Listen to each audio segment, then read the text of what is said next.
नमस्कार मित्रांनो, कृषीधन न्यूजमध्ये आपले सहर्ष स्वागत आहे. आपण या व्हिडिओमध्ये बघणार आहोत आजचे सोयाबीनचे बाजारभाव.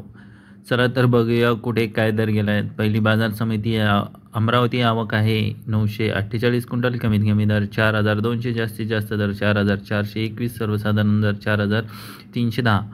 नागपूर आवक आहे 3 क्विंटल, कमीत कमी दर 4,000, जास्तीत जास्त दर 4,351, सर्वसाधारण दर 4,263.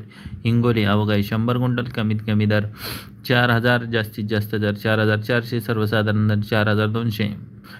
मेहकर आवक आहे 180 क्विंटल, कमीत कमी दर 4,000, जास्तीत जास्त दर 4,400, सर्वसाधारण दर 4,300. लातूर मुंडूर आवक आहे 17 क्विंटल, कमीत कमी दर 3,800, जास्तीत जास्त दर 4,475, सर्वसाधारण 4,150. अकोला आवक आहे 513 क्विंटल, कमीत कमी दर 4,000, जास्तीत जास्त दर 4,540, सर्वसाधारण दर 4,460.